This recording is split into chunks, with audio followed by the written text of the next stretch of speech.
datos cardíacos que se deben tener en cuenta en una radiografía de tórax. Tenemos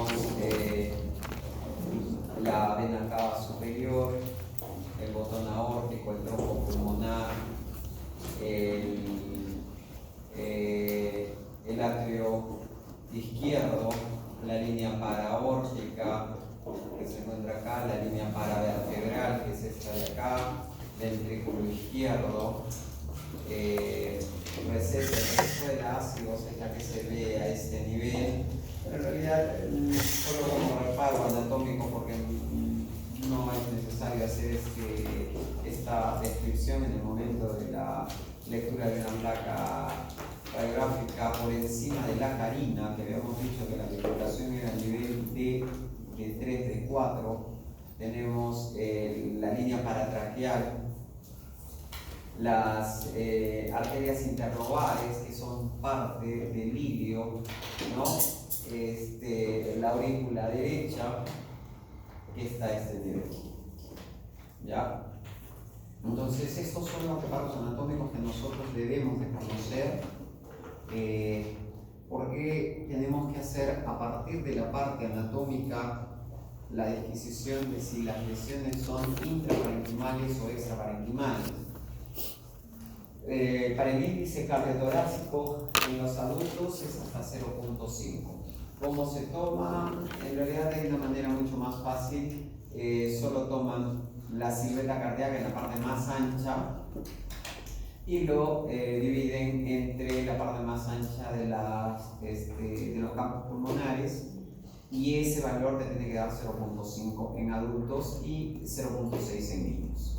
¿Ya? Acá toman solo la línea media. Lo que pasa es que, ¿qué ocurre cuando tenemos un paciente que tiene su escoliosis? Entonces, la línea de las apófisis espinosas no va a ser en realidad como un parámetro para nosotros tomar el lado derecho y el izquierdo. Entonces, solo tomamos la silueta cardíaca de frente, ¿ya? Toda una sola, y la pulmonar se divide.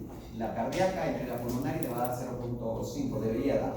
Mayor de 0.5 decimos cardiomegalia. ¿Ya? En niños mayor de 0.6 cardiomegalia. ¿Ya? Pero la literatura te dice que debes de considerar las líneas apofisiales, las apófisis espinosas, esta sumatoria A más B entre C. Pero si nosotros lo tomamos en forma directa, nos va a dar el mismo resultado. Líneas medias clínicas, que ya las hemos mencionado, las volvemos a mencionar: la línea paratraqueal, la línea paravertebral y la línea paraórtica. ¿Ya? Esas son las líneas medias clínicas, que son reparos. Si nosotros vemos que la aorta, esta de acá, que se ve bien marcada, la encontramos como que muy ensanchada, quiere decir que podemos verla hasta por acá, entonces eso sí se reporta como dilatación de la aorta torácica. Se sugiere evaluación con angiotempo residuo, evaluación con cardiología, y se sugiere angiotempo, ¿no? ¿Por qué? Porque hay las posibilidades de que tuviésemos aneurismas de la aorta. Entonces, una dilatación marcada hay que mencionarla, sí o sí. Los cilios ya los hemos mencionado, son estas partes de acá, ya que están compuestas, son radiopacidades compuestas por la raíz de cada pulmón, cuyo componente son brónquios, arterias, venas, ganglios linfáticos, nervios y otros tejidos. Eso es todo el componente de un hilio. ¿Por qué es importante saberlo? Porque si tenemos una patología de sarcoidosis o de el complejo de Bond, en el caso de tuberculosis, o algún tipo de patología que nos haga sospechar de un cáncer, lo primero que vamos a ver son adenopatías a nivel del hilio. Entonces, dentro de sus componentes encontramos ganglios linfáticos, y estas adenopatías que van a estar a ese nivel se tienen que mencionar si el hallazgo es notorio, para que se amplíe el estudio con TACAR, que es la tomografía computarizada de alta resolución, y nos haga la definición si realmente se trata de un ganglio o se trata de una masa, y nos nos va a ayudar a redireccionar el diagnóstico. Por ejemplo, en sarcoidosis las características son bien marcadas por la presencia de los ganglios a nivel de los ciclos. Siempre vamos a tener el derecho, que es mucho más abajo que el izquierdo. La disposición de la parte de las arterias también ya se lo habíamos mencionado, que son siempre hacia abajo por la gravedad, ¿ya? Entonces,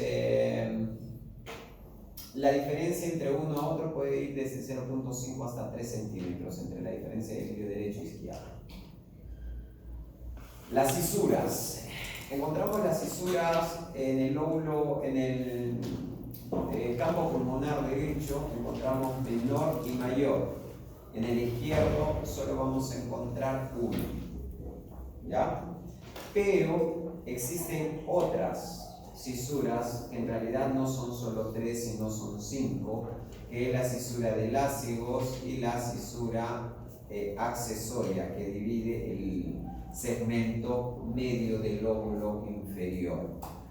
Ahora, de aquí en un momento, vamos a ver la clasificación de los segmentos en el pulmón, que es como debería de mencionarse, ¿no? Si yo encuentro una lesión a este nivel, yo tengo que decir radiopacidad, de bordes no definidos, que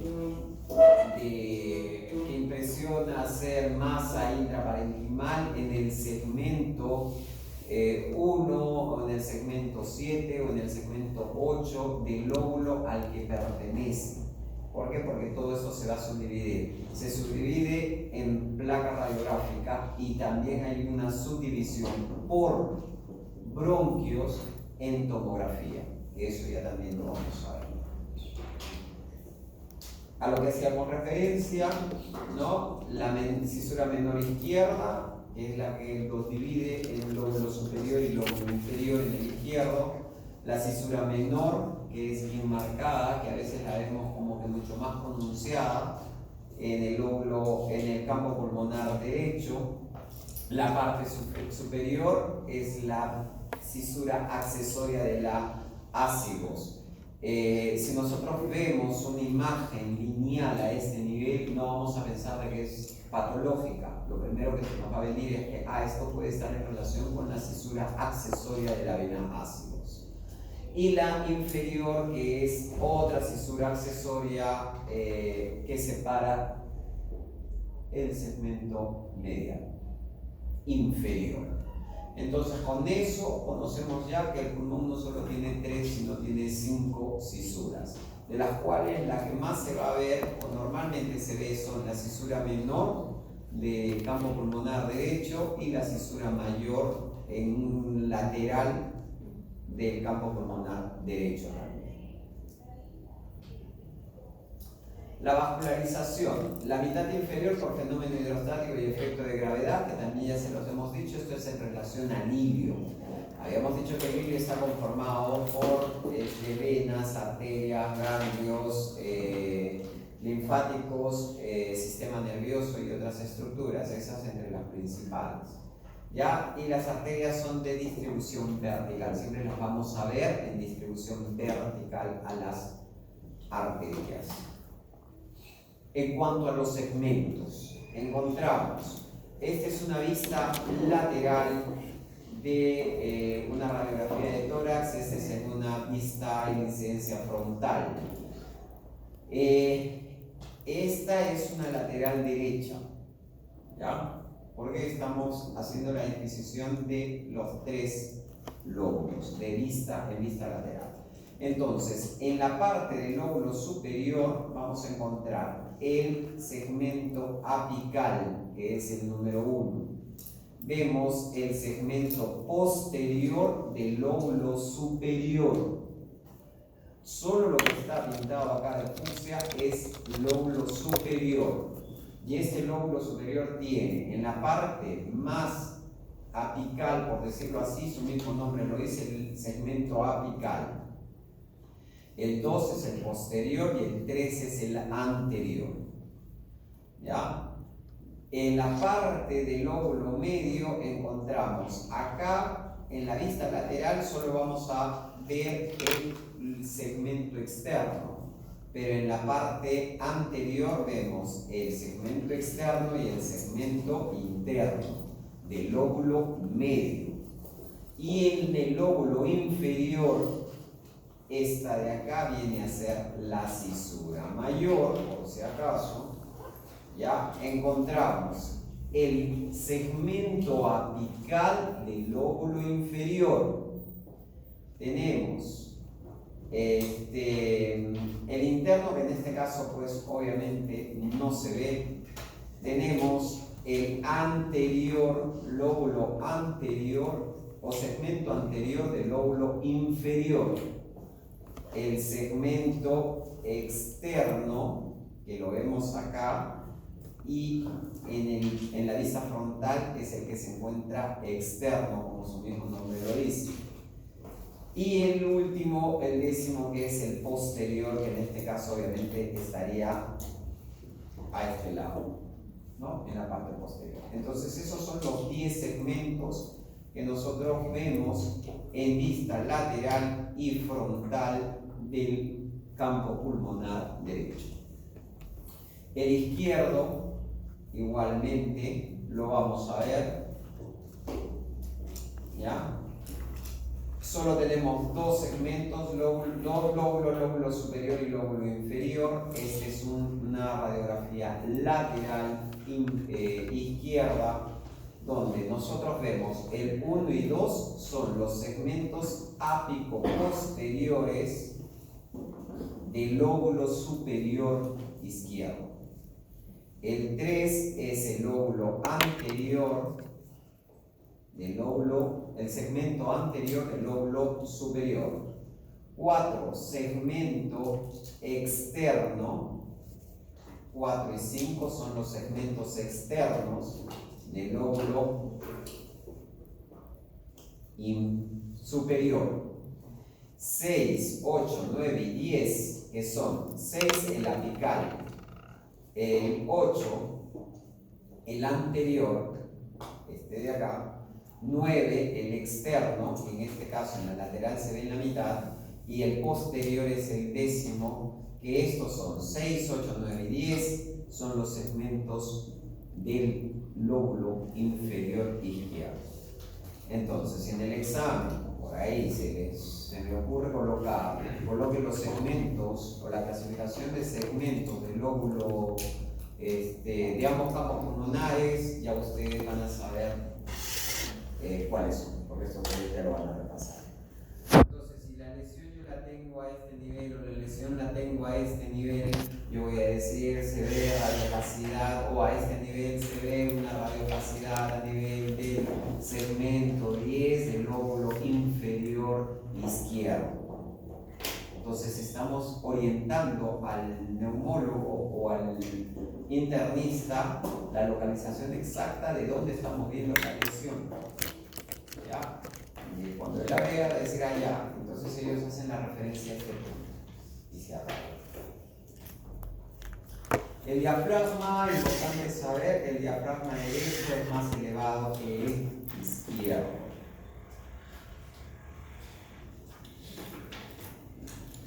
Ya habíamos hablado sobre los arcos costales, y eso ustedes también ya lo saben. Recuerden siempre que cuando se hace la lectura de una radiografía, nunca se olviden de mencionar las estructuras óseas.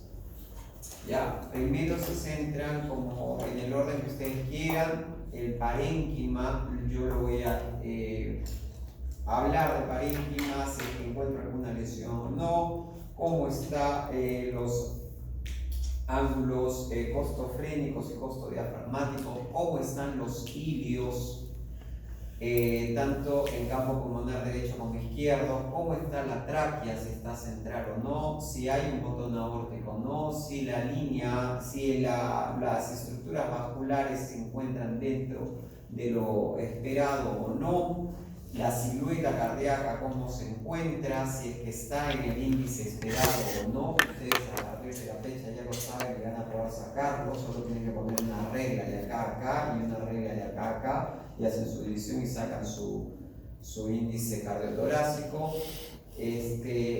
Y importante las estructuras óseas, ¿no? ¿Cuántos espacios intercostales anteriores debe tener una placa bien inspirada? Anteriores.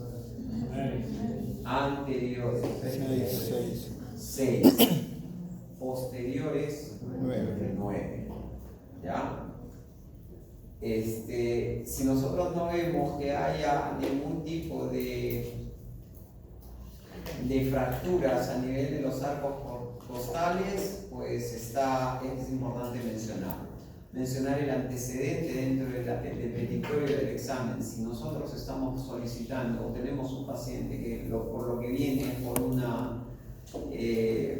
un accidente de tránsito, es un politraumatizado, una placa de tórax tiene que ir agregada de una radiografía de parrilla costal. Si el paciente dice, tengo dolor en el lado derecho, me golpeé en el lado derecho, le piden una placa radiográfica simple en incidencia póstero anterior, si el paciente puede mantenerse en pie, y su radiografía de parrilla costal. La radiografía de parrilla costal es la que se pide es netamente para ver si hay o no trazos de fractura a nivel de los arcos costales. ¿Ya? Bien, pasamos a la parte, ya hemos visto que esta es la parte de parénquima. Ahora vamos a pasar a la parte de mediastino. El mediastino ustedes lo van a encontrar en sus libros, de los cuales están leyendo, ¿no? Que ya están empapados con el tema, asumo, una clasificación de mediastino. Pero esta clasificación de mediastino que ustedes están leyendo, que ahorita me la van a decir, es la clasificación anatómica. Pero la que nosotros utilizamos no es la anatómica. La que nosotros vamos a utilizar es la clasificación de Fleischner. ¿Ya? ¿Por qué? Porque es mucho más didáctica, es mucho más fácil de entenderla y también fácil para ustedes para poder explicar qué es lo que estamos encontrando. Entonces, ¿qué clasificación o alguien que me mencione la clasificación anatómica de la cual han leído?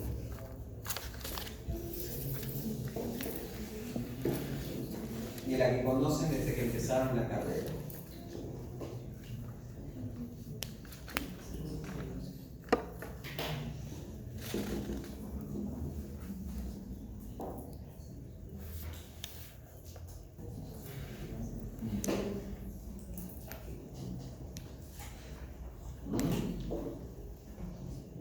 Porque acá lo importante es saber cuáles son los límites. Entonces, según Fleischner, Sociedad de Fleischner, esta subclasificación de mediastino es anterior, medio y posterior. Se acabó. Acá no vamos a hablar de la parte superior de la silueta cardíaca, de la parte inferior de la silueta cardíaca, no. Acá solo vamos a hablar de tres cosas fundamentales: anterior, medio y posterior. El mediastino anterior, cuyo límite anterior se encuentra en la pared posterior del esternón hasta la cara anterior de la tráquea. Esto es mediastino anterior. Mediastino posterior, o medio, perdón, va desde la cara posterior del borde anterior de la tráquea hasta 1 centímetro, en otra bibliografía lo dicen 1.5 centímetros del cuerpo vertebral.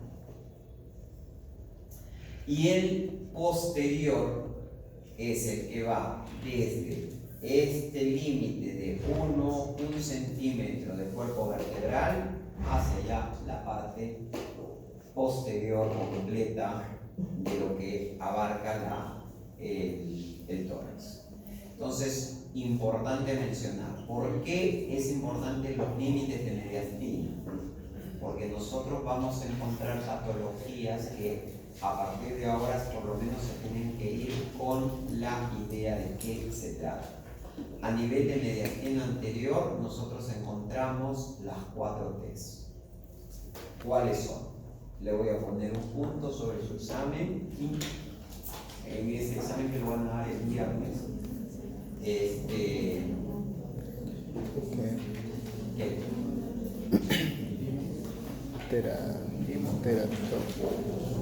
¿Quién me dice cuáles son las 4 T's que encontramos? ¿Te escuchamos? Tiroides, timo, tiroides, linfoma y teratoma. ¿Ah? Tiroides,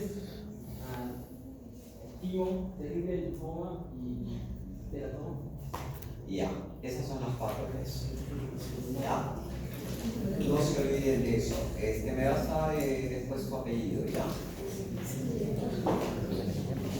Las 4 T's son estas. Si nosotros encontramos en una imagen de una radiografía de tórax frontal una imagen que esté ocupando un espacio, que se vea con radiopacidad, que se vea con desplazamiento de estructura, yo le tengo que solicitar una radiografía lateral. ¿Por qué?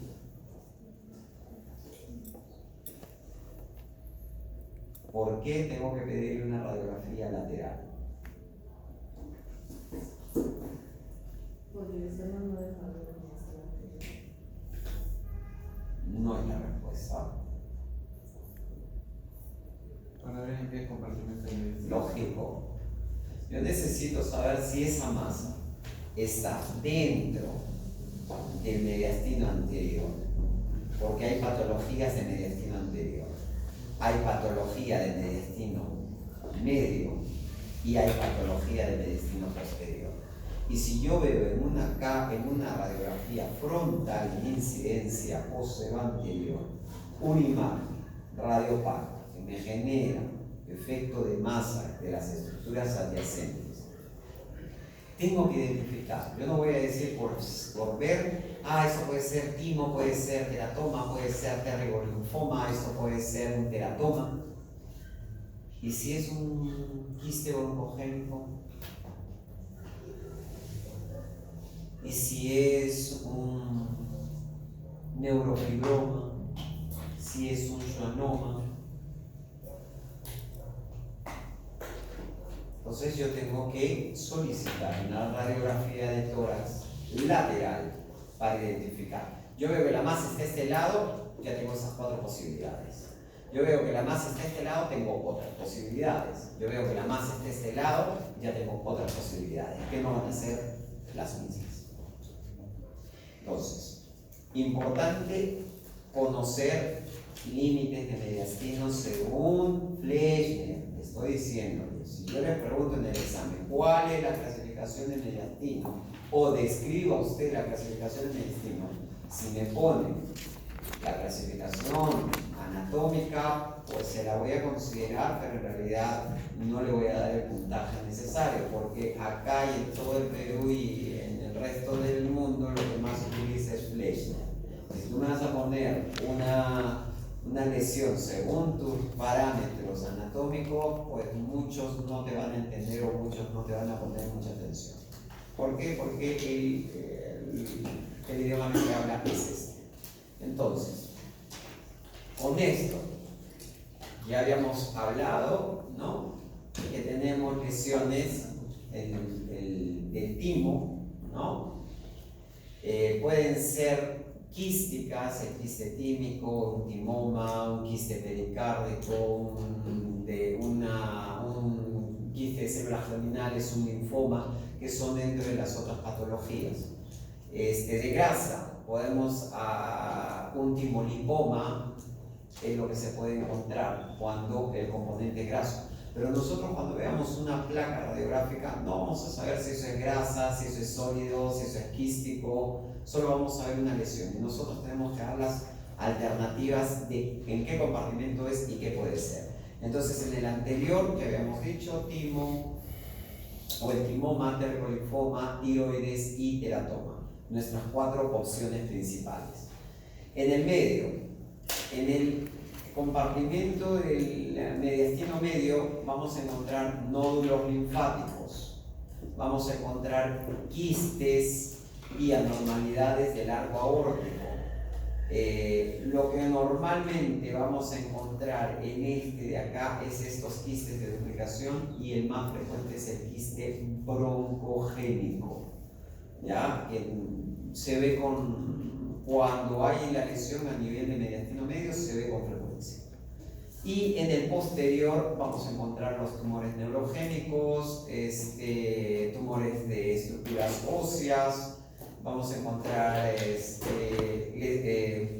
pueden haber lesiones de aspecto quístico, de aspecto graso, ¿no? Y problemas vasculares.